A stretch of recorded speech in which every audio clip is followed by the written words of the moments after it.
अनाथ बेटा। रूपा और शेखर सरिता विहार में रहते हैं। वो अपनी जिंदगी में बेहद खुश होते हैं।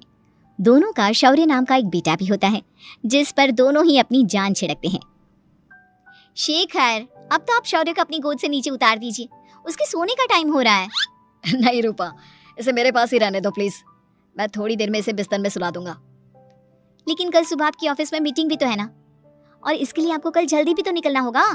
जाइए, आप भी जाकर सो जाइए। क्या यार, अभी तो मेरी गोद में आया था मेरा बेटा और तुम उसे लेकर जा रही हो। बाद में कर लेना अपने बेटे से प्यार, अभी जाकर सो जाइए। रूपा शेखर से शौर्य को ले रही होती है कि तभी शौर्य रोने लगता है। शौर्य को रोता देखकर रूपा उसे फिर से शेखर को थमा देती है। आपका बेटा ना एक नंबर का नौटंकी है, बिल्कुल आप पर गया है वो। साफ बोलो ना, तुम्हें जलन होती है हम दोनों बाप बेटे का प्यार देखकर। पहले बड़ा तो होने दो तुम शौर्य को, फिर देखना वो सबसे ज्यादा मुझे ही प्यार करेगा। देखते हैं। ऐसे ही दिन बीतते चले जाते हैं और एक दिन कैंसर की बीमारी के चलते रूपा की मौत हो जाती है।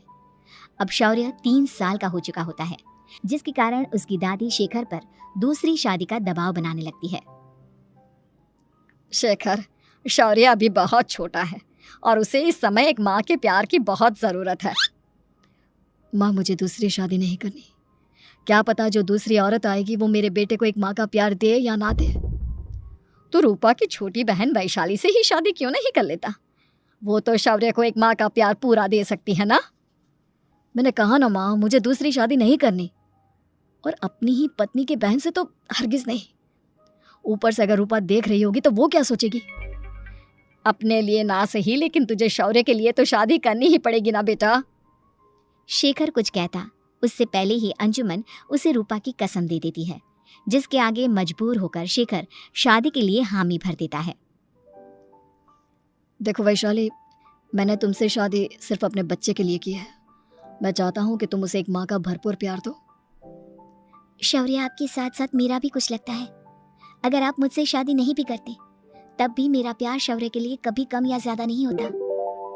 शादी के कुछ दिनों बाद ही शेखर की माँ की भी मौत हो जाती है।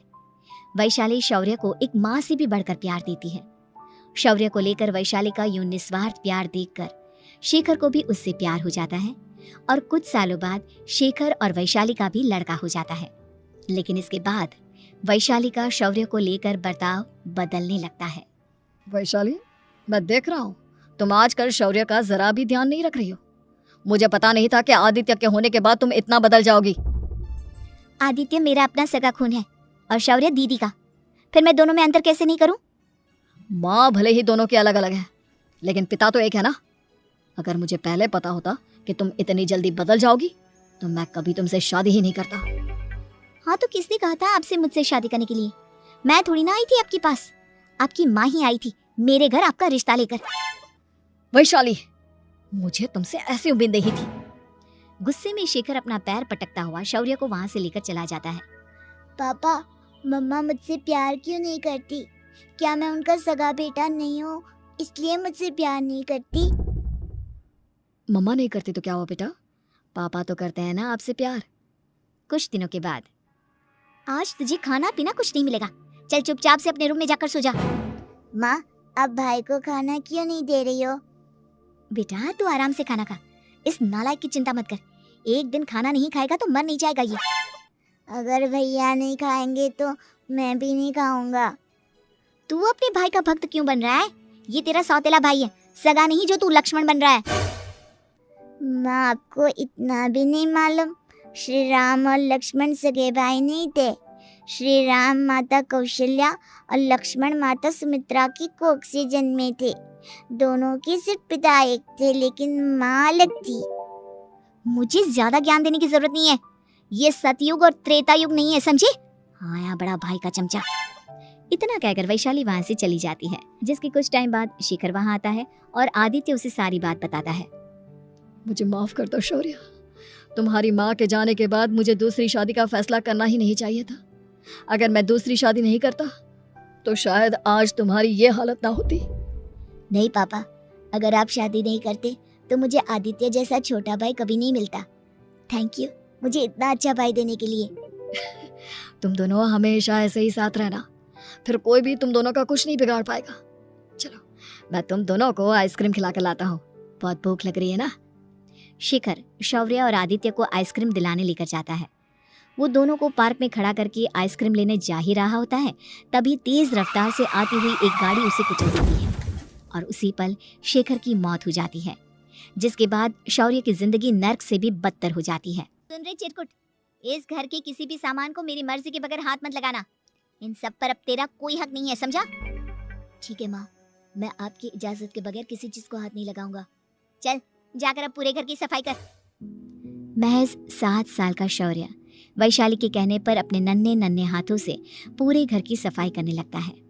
ऐसे ही दिन बीतने लगते हैं, लेकिन मासी से माँ बनी वैशाली को उस मासूम से बच्चे पर जरा भी तरस नहीं आता। क्यों शौर्य, ये घर में इतनी गंदगी कैसे हो रही है? ढंग से सफाई नहीं की है क्या तूने? माँ, मैंने तो अच्छे से सफाई की थी, लेकिन आदित्य बार बार इधर उधर चलकर गंदा कर देता है। अच्छा, खुद से एक काम ढंग से नहीं होता और अपनी गलतियों का जिम्मेदार मेरे बेटे को ठहराता है। इतना कहकर वैशाली बांस का डंडा उठाकर शौर्य को जोर जोर से मारने लगती है। तभी वहां वैशाली के मायके वाले भी आ जाते हैं और उसकी सारी करतूतें देख लेते हैं। माँ, मैं ऐसा क्या करूं जिससे आप मुझे भी आदित्य के जितना प्यार करोगी? बोलिए ना माँ, मेरे क्या करने से आपके अंदर मेरे लिए ममता जागेगी? वैशाली शौर्य की एक नहीं सुनती, उसके ऊपर डंडे बरसाती जाती है। हद पार होते देख वैशाली की माँ उसका हाथ पकड़ती है और जोर से उसे थप्पड़ मारती है। यही सब करने के लिए तूने दामाद जी से शादी की थी? हमने सपने में भी तुझसे ऐसी हरकत की उम्मीद नहीं की थी। तू माँ नहीं, माँ के नाम पर एक धब्बा है। बस कीजिए माँ, आदित्य के इस दुनिया में आने से पहले मैंने इसे बहुत प्यार किया था, लेकिन अब जब मेरी खुद की औलाद है तो मैं किसी और के बच्चे से प्यार क्यों करूं? अरे नालायक औरत, जिसे तू किसी और का बच्चा कह रही है वो तेरी खुद की सगी बहन का बच्चा है। बहन है तो क्या हुआ, मेरे अपने बच्चे से बढ़कर तो नहीं हो सकता ना ये कभी। अगर यही बात थी तो तू हमें पहले बता देती, हम शौर्य को अपने साथ ले जाते। उसे इस तरह प्रताड़ित करने की क्या जरूरत थी? अगर आपको लेकर जाना है ना तो ले जाइए इसे, मैं नहीं रोकूंगी। नहीं माँ, मुझे कहीं नहीं जाना, मुझे आपके साथ ही रहना है। मैं तेरी कोई माँ बाबा नहीं हूँ, तेरी माँ मर चुकी है, समझा? अब निकल जा मेरे घर से। माँ, अब बहुत गंदी हो, मुझे भी नहीं रहना आपके साथ, मैं भी भाई के साथ ही जाऊंगा। अरे तू क्यों जाएगा, तू तो मेरा सगा बेटा है, जाने दे इसे।